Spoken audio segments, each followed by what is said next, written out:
नमस्कार। दिन भर की हर खबर से आपको करने खबरदार, मैं हूं श्वेता सिंह। इस देश में जब भी राष्ट्रवाद पर बहस होती है तो उसको लेकर या तो देशभक्त के सर्टिफिकेट बांटने शुरू हो जाते हैं या फिर देशभक्ति की खिल्ली उड़ाने में लोग लग जाते हैं। जब ऐसी वैचारिक लड़ाई में बहस का स्तर मुख्य धारा में एक दूसरे को चिढ़ाने, एक दूसरे का मजाक उड़ाने पर ही सीमित हो जाए तो फिर कॉलेज और यूनिवर्सिटीज के कैंपस में हिंसा और मारपीट होना बहुत हैरान नहीं करता। आज हम इसी विचार के साथ खबरदार में दिल्ली यूनिवर्सिटी में जेएनयू टाइप कैंपस पॉलिटिक्स का विश्लेषण करेंगे, जिसने देशभक्ति और देशद्रोह की पुरानी बहस को नई जमीन दी है। इस बार आजादी ब्रिगेड और तिरंगा ब्रिगेड दिल्ली यूनिवर्सिटी की जमीन पर आमने सामने हैं। दिल्ली के रामजस कॉलेज में पिछले हफ्ते छात्र संगठनों के बीच हुई मारपीट के बीच आजादी ब्रिगेड को रातों रात दिल्ली यूनिवर्सिटी में एक नई स्टार मिल गई है, जिसके एक वायरल वीडियो को लेकर चुटीले कमेंट करने के लिए मशहूर क्रिकेटर वीरेंद्र सहवाग का एक विचार हिट हो गया है। फेसबुक से ट्विटर तक सोशल मीडिया पर गुरमेहर कौर नाम की एक छात्रा के वीडियो को लेकर वैचारिक गदर मची है। सबसे पहले हम आपको यह समझाते हैं कि यह पूरा मामला क्या है और क्यों आजादी ब्रिगेड और तिरंगा ब्रिगेड के बीच नई जंग छिड़ गई है।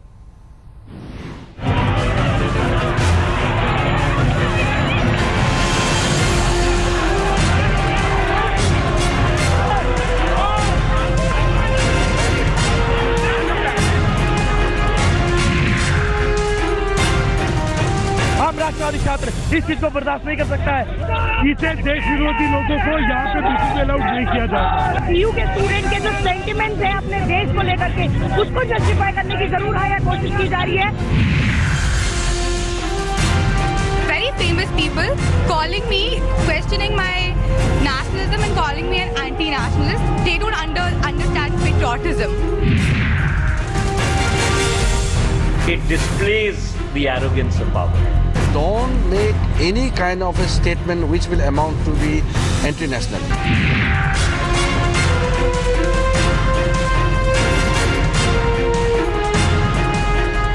दिल्ली यूनिवर्सिटी की छात्रा 24 साल की गुरमेहर कौर देशभक्ति और देशद्रोह की उस पुरानी बहस की नई स्टार है, जो बहस दिल्ली के जवाहरलाल नेहरू यूनिवर्सिटी यानी जेएनयू में पिछले साल 9 फरवरी को कथित तौर पर राष्ट्र विरोधी नारों के बाद उठी थी। और अब यह बहस 1 साल के बाद दिल्ली यूनिवर्सिटी में पहुंच चुकी है। गुरमेहर कौर के बारे में हम आपको आगे बताएंगे, लेकिन पहले आपको बताते हैं कि दिल्ली यूनिवर्सिटी में आखिर हुआ क्या था।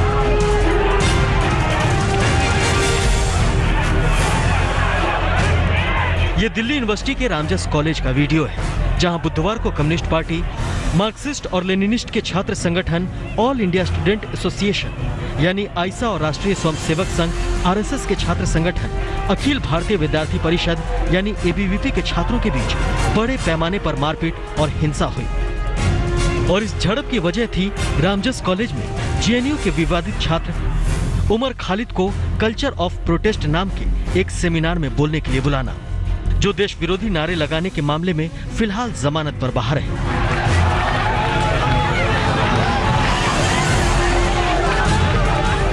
तिरंगा ब्रिगेड और आजादी ब्रिगेड के कैंपस वाले इस कोहराम के बीच पिछले 2 दिन से कैमरों के फोकस गुरमेहर कौर नाम की छात्रा पर फिट हो गए हैं, जो दिल्ली यूनिवर्सिटी के ही लेडी श्रीराम कॉलेज में इंग्लिश लिटरेचर की छात्रा है। गुरमेहर कौर ने सोशल मीडिया पर अखिल भारतीय विद्यार्थी परिषद यानी एबीवीपी के छात्रों पर गुंडागर्दी का आरोप लगाकर एक अभियान शुरू किया और ये दावा किया कि उनके साथियों के साथ मारपीट की गई, जिसके विरोध में वो एबीवीपी के खिलाफ देश के छात्रों की आवाज बन रही हैं। पर किसी भी स्टूडेंट ऑर्गेनाइजेशन को ये हक नहीं होना चाहिए कि वो लॉ एंड ऑर्डर अपने हाथ में ले और स्टूडेंट्स के ऊपर पत्थर फेंके, लाठी चार्ज करें। So this is why we started this campaign, ताकि हम सॉलिडारिटी में बता पाए as students of this whole country that we will not take this nonsense, we will not take your violence. Gurmehar Kaur का वायरल फेसबुक प्रोफाइल पिक्चर, जिसमें वो students against ABVP के hashtag के साथ एक प्ले कार्ड लेकर ये कहते हुए दिख रही हैं कि मैं दिल्ली यूनिवर्सिटी की छात्रा हूँ और मैं एबीवीपी से नहीं डरती, मैं अकेली नहीं हूँ, भारत का हर छात्र मेरे साथ है। इन शब्दों के साथ ही गुरमेहर कौर का एक वीडियो भी चर्चा में आ गया, जिसमें वो शांति दूत बनकर ये बताते हुए दिख रही हैं कि वो करगिल में शहीद कैप्टन मनदीप सिंह की बेटी है और इनके पिता को पाकिस्तान ने नहीं बल्कि युद्ध ने मारा है। गुरमेहर कौर के विचार सोशल मीडिया पर इतना ट्रेंड हुआ कि भारतीय क्रिकेट टीम के पूर्व खिलाड़ी वीरेंद्र सहवाग भी देशद्रोह और देशभक्ति की बहस की पिच में कूद पड़े जब उन्होंने ट्विटर पर लिखा कि 2 तिहरे शतक उन्होंने नहीं बल्कि उनके बैट ने लगाया है। गुरमेहर कौर की पाकिस्तान वाली बात का मजाक उड़ाने वाली वीरेंद्र सहवाग की बात का अभिनेता रणदीप हुड्डा ने भी समर्थन किया और गुरमेहर कौर को कैंपस पॉलिटिक्स का वो मोहरा बताया जिसे कुछ लोग इस्तेमाल कर रहे हैं। इस बहस के बीच बीजेपी के कुछ नेता और सांसद भी उतर गए, जिनमें मैसूर से बीजेपी सांसद प्रताप सिम्हा भी शामिल थे, जिन्होंने ये लिखा कि दाऊद इब्राहिम का पिता भी पुलिस में था और गुरमेहर कौर के तर्क के हिसाब से दाऊद भी कहेगा कि उसने 1993 के बम ब्लास्ट में लोगों को नहीं मारा बल्कि बम ने लोगों को मारा था। गुरमेहर कौर के युद्ध और पाकिस्तान पर विचारों के समर्थन और विरोध में सोशल मीडिया बंट गया। गुरमेहर का समर्थन करने वाले उनकी 24 वर्ष की उम्र और करगिल शहीद की बेटी होने की पारिवारिक पृष्ठभूमि का हवाला दे रहे हैं, तो गुरमेहर के वीडियो को लेकर कई केंद्रीय मंत्री भी ये कहने लगे कि गुरमेहर को गुमराह किया गया और इस तरह से अभिव्यक्ति की आजादी के नाम पर देश विरोधी बातें सही नहीं है। वहीं विरोधी दलों के नेता गुरमेहर के पक्ष में। हिंदुस्तान एक लोकतंत्र देश है, यहाँ हर किसी को बोलने का आज़ादी है, लेकिन ये आज़ादी को आप ऐसा नहीं मानना चाहिए कि आप हिंदुस्तान को गाली दें। बीजेपी आरएसएस है अपने जो छात्र अंग है एबीवीपी, उसके जरिए वो यहाँ पर और कोई विचार को वहाँ पर प्रकट ना हो कैंपसों में, ये उनका पूरा उद्देश्य है और इसके लिए हिंसा का इस्तेमाल करते हैं। ABVP is a nationalist organization. What is it? Why are you going to the rescue of the people who are trying to instigate separatist tendencies in the country? इस सरकार का इकबाल जो है वो इतना घट गया है कि कोई सच बोल नहीं सकता और बोलेगा तो उसको थ्रेट मिलेगी। इस राजनीति के बीच दिन भर कैमरे गुरमेहर कौर को ही ढूंढते रहे, जिन्होंने एबीवीपी के खिलाफ अपने सोशल मीडिया अभियान के बाद मिल रही धमकियों का आरोप लगाया। गुरमेहर कौर ने अभी तक पुलिस में कोई शिकायत तो दर्ज नहीं कराई, लेकिन आज वो दिल्ली महिला आयोग के पास पहुंच गई, जिसके बाद उन्होंने कैमरे पर वीरेंद्र सहवाग और रणदीप हुड्डा और दूसरे लोगों को तीखा जवाब दिया। Very famous people calling me, questioning my nationalism and calling me an anti-nationalist. They don't understand patriotism. What we started is not a political movement, which is what I really want everyone in the country to know. It is about students, our campuses being safe from violent threats, okay? And it doesn't matter what organization it comes from. Campuses are supposed to be safe from any kind of threats. Second, it's that nobody, no matter who you are, no matter what association, organization you belong to, cannot threaten women with rape. Delhi महिला आयोग ने गुरमेहर को मिल रही कथित तौर पर धमकियों, जिसमें बलात्कार तक की धमकियां शामिल हैं, इसको बहुत ही शर्मनाक बताया और दिल्ली के पुलिस कमिश्नर को ऐसे आरोपियों के खिलाफ एफआईआर दर्ज करने की मांग करते हुए एक चिट्ठी लिखी है और ये कहा है कि गुरमेहर को और उनके परिवार को सुरक्षा दी जाए। मेरी यही रिक्वेस्ट है कि जल्द से जल्द इस केस में एक्शन हो और मैं ये चाहती हूँ कि ये जितने भी लड़के हैं जो कि रेप थ्रेट दे रहे हैं, इनके ऊपर एफआईआर दर्ज हो और इन सबको जेल के अंदर करना चाहिए। ये सच है कि गुरमेहर कौर के विचार किसी को पसंद आ सकते हैं, किसी को नापसंद हो सकते हैं, लेकिन विचारों की लड़ाई विचारों से ही हो सकती है। सवाल उठाने और जवाब देने का अधिकार सभी को है, लेकिन विचारों का विरोध करने में धमकी और हिंसा की कोई जगह नहीं होनी चाहिए और जो लोग हिंसा की मानसिकता के साथ गुरमेहर को धमकियां दे रहे हैं उन पर सख्ती से कार्रवाई होनी चाहिए। दिल्ली से पंकज जैन और रोशनी ठोकने के साथ आज तक ब्यूरो। दरअसल अभी तक गुरमेहर कौर ने उन नामों को सार्वजनिक नहीं किया है जिनकी तरफ से वो कह रही हैं कि उन्हें धमकियां मिल रही हैं। एफआईआर का इंतजार है और अगर एफआईआर के बाद भी उन लोगों पर कदम नहीं उठाया जाएगा तब ये तीखा सवाल होगा। अभी गुरमेहर पर जो सवाल उठ रहे हैं वो उनकी राष्ट्रभक्ति को नहीं है, बल्कि वीरेंद्र सहवाग और रणदीप हुड्डा ने अपने विचार गुरमेहर के सामने रखे हैं जो उन्हें पसंद नहीं आए हैं। हालांकि इस बहस के बीच दिल्ली यूनिवर्सिटी फिलहाल किसी जंग के मैदान की तरह दिख रही है, क्योंकि आज डीयू में एबीवीपी का तिरंगा मार्च निकला तो कल वामपंथी संगठनों के छात्र अपना काउंटर मार्च निकालने जा रहे हैं। दिल्ली यूनिवर्सिटी का नॉर्थ कैंपस अब उस जंग का नया मैदान बन गया है जो जंग जेएनयू से देशभक्ति और देशद्रोह की बहस के बीच शुरू हुई थी। आरएसएस के छात्र संगठन अखिल भारतीय विद्यार्थी परिषद ने आज रामजस कॉलेज से आर्ट फैकल्टी तक तिरंगा मार्च निकाला और ये कहा कि वो दिल्ली यूनिवर्सिटी में राष्ट्र विरोधी नारों को बर्दाश्त नहीं करेंगे और विरोध प्रदर्शन जारी रखेंगे। हाथ में तिरंगा है और लगातार नारे यहाँ पर एबीवीपी के कार्यकर्ता लगा रहे हैं। एंटी नेशनल नारे लगाने वाले आयशा गो बैक इसी तरह के नारों से यहाँ पर गूंज उठा है दिल्ली विश्वविद्यालय का कैंपस। ये मार्च हम दिल्ली विश्वविद्यालय के प्रशासन को बता देना चाहते हैं, जिस तरीके से जो लोग आयोजक थे उनके ऊपर कड़ी कार्रवाई होनी चाहिए, और हम बता देना चाहते हैं ये जेएनयू पार्ट 2 हम नहीं बनने देंगे। दिल्ली यूनिवर्सिटी की जेएनयू स्टाइल कैंपस पॉलिटिक्स में एबीवीपी इस बात पर अड़ा है कि कोई कुछ भी कहता रहे, लेकिन वो किसी कीमत पर डीयू को जेएनयू नहीं बनने देंगे। हालांकि दिल्ली यूनिवर्सिटी में एबीवीपी के विरोधी छात्र संगठन इस पर अड़े हैं कि ये एबीवीपी की गुंडागर्दी है और लोकतंत्र में कोई किसी को बोलने से नहीं रोक सकता। एबीवीपी के विरोध में लेडी श्रीराम कॉलेज की छात्रा गुरमेहर कौर आजादी ब्रिगेड की नई स्टार है। मुझे कहा जा रहा है कि मैं एंटी नेशनल हूँ। मुझे अपने नेशनलिज्म प्रूव करने की जरूरत नहीं है किसी को, ठीक है। पर अगर आप एक इंडियन सिटीजन को, I am an Indian citizen को ये बोलते हो कि हम आपको मार देंगे जान से, हम आपको रेप से थ्रेट कर रहे हैं, देन आप अपनी नेशनलिज्म कंसिडर कर लो, because I am not an outsider, you are threatening your own citizen. Gurmehar Kaur ने आरोप लगाया कि रामजस कॉलेज में पिछले हफ्ते हुई हिंसा में उनके साथियों के साथ मारपीट की गई, और जब उन्होंने एबीवीपी के खिलाफ सोशल मीडिया पर अभियान छेड़ा तो उन्हें और उनके साथियों को धमकी दी गई। सोशल मीडिया पर इन धमकियों के खिलाफ गुरमेहर आज दिल्ली महिला आयोग में शिकायत लेकर पहुंची, लेकिन एबीवीपी से जुड़ी कुछ छात्राओं ने भी आरोप लगाया कि जिन लोगों और संगठन का गुरमेहर समर्थन कर रही है, रामजस कॉलेज में हिंसा के दौरान एसएफआई और आइसा के लोगों ने उनसे बदसलूकी की थी। अकेला देखिए दे टोर माय कुर्ता यहाँ से लेकर यहाँ तक, उस यहाँ पर मेरे को चोट भी आई, ठीक है।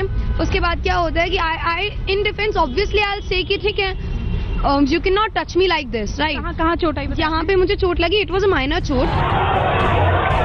कैंपस में मारपीट, हिंसा और फिर इस तरह की शर्मनाक घटनाओं वाले आरोप की कैंपस पॉलिटिक्स ने दिल्ली यूनिवर्सिटी में पिछले एक हफ्ते से बेहद तनाव बना दिया है। ज्यादातर कॉलेज के प्रस्तावित सालाना इवेंट कैंसिल हो रहे हैं। रामजस कॉलेज में तनाव के बीच प्रिंसिपल राजेंद्र प्रसाद भी कल 35 साल बाद रिटायर हो रहे हैं। उन्होंने अपील की कि विचारों का संघर्ष हो, लेकिन लोगों का संघर्ष ना हो।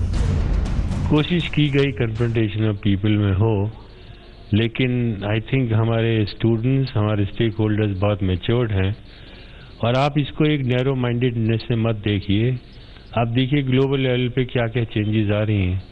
हर जगह एक नेशनलिज्म की फीलिंग, एक तरह की फीलिंग आ रही है, जिसको कि डिस्कस करना बहुत ज़रूरी है। इस कैंपस पॉलिटिक्स में दिल्ली यूनिवर्सिटी के उन छात्रों का नुकसान हो रहा है जो किसी संगठन से नहीं जुड़े हैं और उन्हें सिर्फ अपनी पढ़ाई से ही मतलब है। रामजस कॉलेज के हिस्ट्री डिपार्टमेंट में होने वाले इवेंट कैंसिल हो गया। हिंसा की वजह से रामजस कॉलेज में कुछ क्लासेस कैंसिल हो गए। तनाव के बीच शिक्षकों की अपनी चिंताएं हैं, उन अभिभावकों की भी अपनी चिंताएं हैं जिनके बच्चे दिल्ली यूनिवर्सिटी में पढ़ने के लिए आते हैं। कैंपस पॉलिटिक्स की गर्मा गर्मी के बीच यूनिवर्सिटी और कॉलेज कैंपस पढ़ाई की जगह राजनीतिक अड्डा बन गए हैं। आज तक ब्यूरो। उत्तर प्रदेश में आज 5वें चरण का मतदान संपन्न हो गया, लेकिन लोकतंत्र का पर्व मना रहे उत्तर प्रदेश में अभी 2 चरणों का मतदान बाकी है। इसीलिए यहां अभी भी हर तरफ चुनावी वादों की भरमार है और नेता लंबी चौड़ी बातें कर जनता को वायदों का लॉलीपॉप थमा रहे हैं। इस चुनावी शोरगुल के बीच आज हम आपको उत्तर प्रदेश के उस गांव में ले चलेंगे जहां चुनावी सन्नाटा पसरा हुआ है और पूरे का पूरा गांव धोखेबाज राजनीति के खिलाफ आखिरी रास्ते पर चल पड़ा है। उत्तर प्रदेश के अमेठी में परसौली गांव में आज 5वें चरण में वोटिंग होनी थी, लेकिन इस गांव में 0% मतदान रिकॉर्ड किया गया है क्योंकि करीब 1200 मतदाताओं वाले इस गांव ने चुनावों का बॉयकॉट करने की कसम खाई हुई थी। इस गांव के मतदाताओं ने गांव की समस्याओं को अनदेखा करने वाले जनप्रतिनिधियों, विधायकों और राजनीतिक दलों को सबक सिखाने के लिए चुनाव की बगावत का आखिरी रास्ता अपनाया है। आज तक की टीम ने चुनावी शोरगुल के बीच विकास नहीं तो वोट नहीं का नारा बुलंद करने वाले परसौली गांव से धोखेबाज नेताओं को आईना दिखाने वाली रिपोर्ट तैयार की है।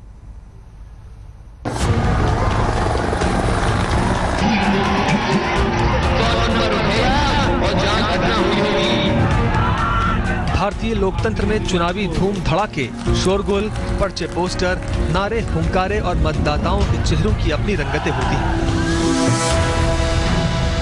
लेकिन उत्तर प्रदेश में एक पोलिंग बूथ ऐसा भी है जहां मतदान वाले दिन भी सन्नाटा पसरा था। ये अमेठी के परसौली गांव का प्राइमरी स्कूल है, जिसे पोलिंग बूथ के तौर पर चुना गया था। 5वें चरण में आज यहाँ वोटिंग का दौर था। ये और बात है कि यहाँ वोटरों की लाइन तो दूर, एक भी वोटर सुबह से दस्तक देने तक नहीं आया। सुनसान पड़ा है परसौली गांव का ये प्राथमिक विद्यालय। जी हाँ, जब छुट्टी हुई तो शायद यहाँ पे आ रहे अधिकारियों ने भी ये नहीं सोचा होगा कि स्कूल की छुट्टी तो भले ही हो गई है मगर वोटरों की भी छुट्टी हो जाएगी। देखिए आप, यहाँ कोई कतार नहीं लगी है, कोई सुबह से आया नहीं है और बताया जा रहा है कि वोटरों ने पूरा गांव का गांव बाइकआउट कर दिया है। मैडम, आप पूरा ये लिस्ट लेके बैठी हुई हैं, तो सुबह से कोई आया है? कोई भी नहीं आया है, सुबह से ऐसे ही बूथ खाली पड़ा हुआ है। गांव वाले हम सोच रहे थे आएंगे तो वोट डलवाएंगे, कोई आ ही नहीं रहा है यहाँ। देखिए जरा लिस्ट, इसमें किसी का नाम भरा नहीं है। नहीं, खाली देखिए, सारे रजिस्टर खाली। जी तो कोई पूछने तक नहीं आया कि प्रत्याशी कौन है या वोट डालें नहीं डालें? ना, कोई भी नहीं आया है। चलिए आइए, इनसे, ये भी बैठे हुए हैं दूसरे अधिकारी, इनसे। जी क्या कह रहे थे आप कि कोई भी नहीं आया? कोई नहीं आया, न तो एजेंट आए और न तो वोटर आए, और मशीन हमारी बनी तैयार है, आते तो हम वोट डलाते। लेकिन मशीन भी यहाँ पे है पर ऑन भी है, पर सुबह से किसी ने यहाँ पे एक बटन नहीं दबाया है। जब चुनाव अधिकारी वोटिंग बूथ में सन्नाटे की वजह नहीं बता पाए तो हमने परसौली गांव की राह पकड़ी। जैसे ही हम परसौली गांव के बाहर पहुंचे तो इस बड़े से होर्डिंग ने हमारा स्वागत किया, जिस पर बड़े बड़े शब्दों में लिखा था 2017 विधानसभा चुनाव का बहिष्कार। हम जैसे ही परसौली गांव में दाखिल हुए, नारेबाजी करते युवा दिख गए। उनकी नारेबाजी से खाली पड़े पोलिंग बूथ की वजह थोड़ी थोड़ी समझ में आने लगी। चुनाव का बहिष्कार करने वाले परसौली गांव के लोगों को जैसे ही हमारे आने की खबर मिली, पूरा गांव एक जगह इकट्ठा हो गया। हमने उनसे बात की तो झूठे सियासी वादों के खिलाफ परसौली गांव की बगावत फूट पड़ी।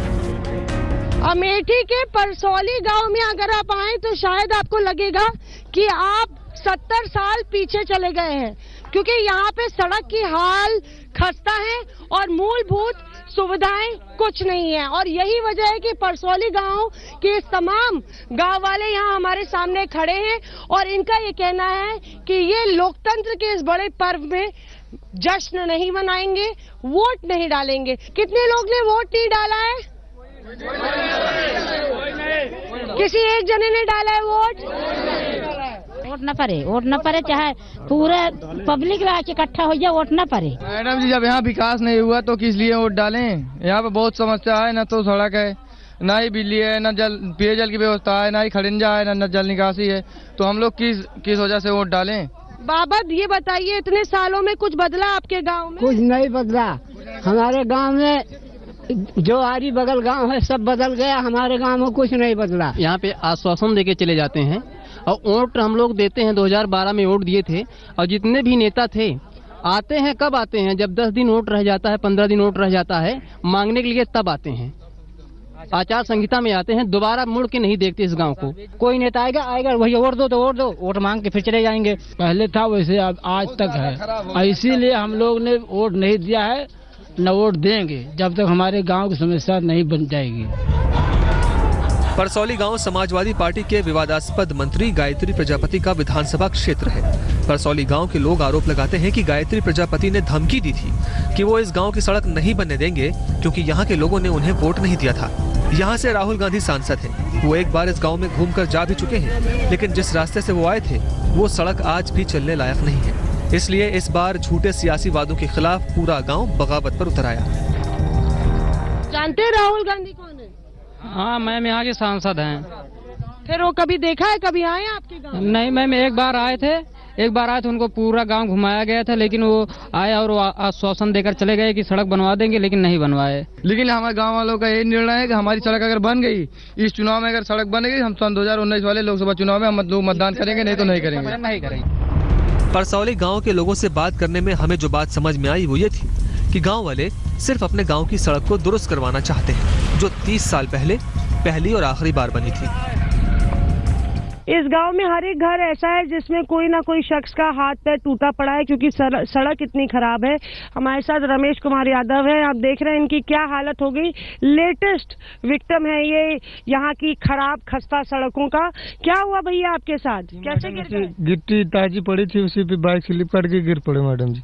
आज 40 साल से इससे आना जाना हो रहा, सब लोग कहते आश्वासन दे रहे हैं, हर एक नेता कोई बनवाने का राजी नहीं मैडम। परसौली गांव में ना तो पेयजल की सुविधा है, न शौचालय है, बिजली भी नाम के लिए आती है। गांव वाले कहते हैं कि उनके लिए तो सभी नेता एक ही थाली के चट्टे बट्टे हैं। पहले प्रयास किया गया था, एक्स पीडब्ल्यूडी भी आए थे, उन्होंने पैचवर्क का काम शुरू भी करा दिया है। ये लोग पूर्ण रूप से नई सड़क चाहते हैं, जो कि इस आचार संहिता में संभव नहीं है। तो इनको समझाया गया कि आचार संहिता खत्म होते ही इनकी बात को रखा जाएगा और नियमानुसार जो भी होगा तत्काल काम करा जाएगा। प्रशासन की लाख कोशिशों के बावजूद परसौली गांव का मतदान प्रतिशत 0 रहा। विकास के लिए तरसते परसौली गांव के लोग कहते हैं कि धोखेबाज राजनीति के खिलाफ उनके पास बस यही आखिरी रास्ता बचा था।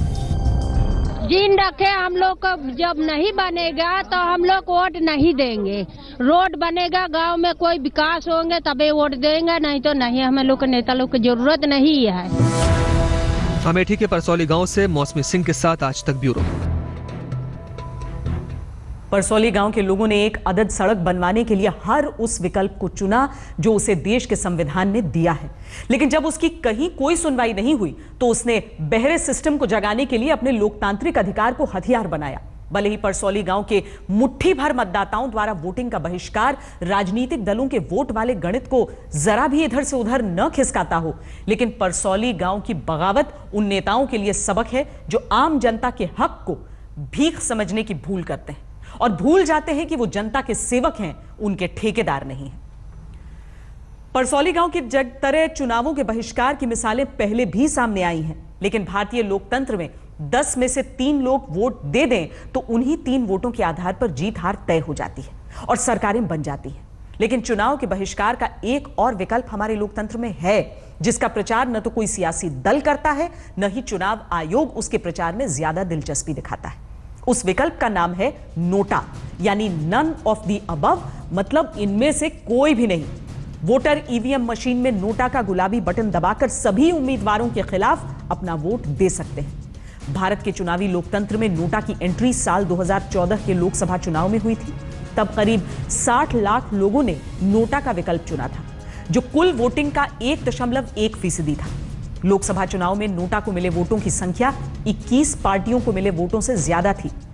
बिहार विधानसभा चुनाव में नोटा को 9,47,276 वोट मिले, जो कुल वोटों का 2.5% था। भारत ही नहीं, दुनिया के 13 देशों में नोटा है। हमारे पड़ोसी देशों बांग्लादेश और पाकिस्तान में नोटा का विकल्प लोगों को मिलता है। नोटा वो हथियार है जिसके इस्तेमाल का हक लोगों को संविधान ने दिया है। इसीलिए अगर स्वार्थी और धोखेबाज राजनीति की बैंड बजानी हो तो वोटिंग बूथ पर जाएं और नोटा का बटन दबाएं, क्योंकि कई दफा, कम से कम उत्तर प्रदेश जहां पर ये चुनाव चल रहे हैं, वहां देखा गया है कि बहुत कम वोटों के फासले से जीत और हार का फैसला होता है। इस गांव में तो खैर 1200 लोग थे। अमेरिका की नस्ल भेदी सोच के शिकार बने भारतीय इंजीनियर श्रीनिवास का पार्थिव शरीर आज भारत पहुंचेगा, लेकिन उससे पहले अमेरिका के कैंसास में भारतीय इंजीनियर की पत्नी ने अमेरिका को उसके गिरेबां में झांकने पर मजबूर कर दिया।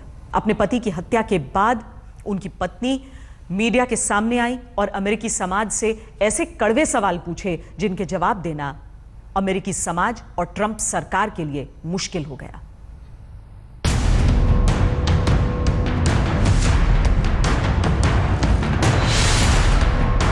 अमेरिका के कंसास में भारतीय इंजीनियर श्रीनिवास कोचितोबला की नस्ल भेदी हत्या के 48 घंटे बाद उन्हें ट्रंप सरकार से जवाब चाहिए कि नफरत की इस आग को रोकने के लिए वो क्या कर रहे हैं, कि क्या अमेरिका में रहना सुरक्षित रह गया है।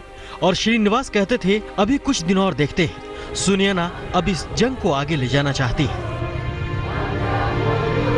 अमेरिका में बहुत से लोग इस हमले को राष्ट्रपति ट्रंप के नस्ल भेदी बयानों को जिम्मेदार बता रहे हैं। कंसास में भारतीय इंजीनियर की हत्या के विरोध में ये अमेरिका की वो आवाज है जो नस्ल भेदी अमेरिका के खिलाफ है। अमेरिका के कंसास में नस्ल भेदी सनक का शिकार बने भारतीय इंजीनियर श्रीनिवास कोचितोबला की हत्या के विरोध में रविवार को कंसास सिटी में शांति मार्च निकाला गया, जिसमें सैकड़ों लोग शामिल हुए। प्रार्थना जुलूस में शामिल लोगों ने अपने हाथों में तस्वीरें और बैनर लिए हुए थे और शांति के स्लोगन हवा में घुल रहे थे।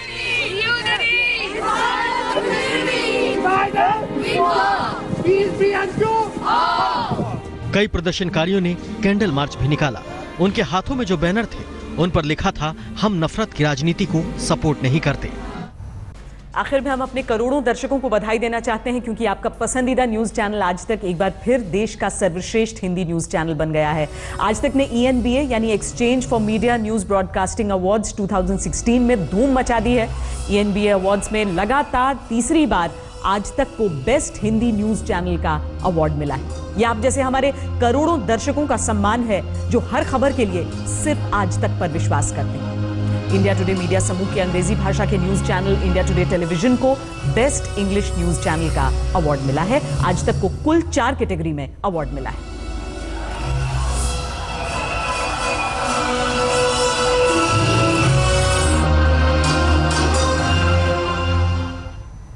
खबरदार में आज के लिए इतना ही। देश और दुनिया की बाकी खबरों के लिए आप देखते रहिए आज तक।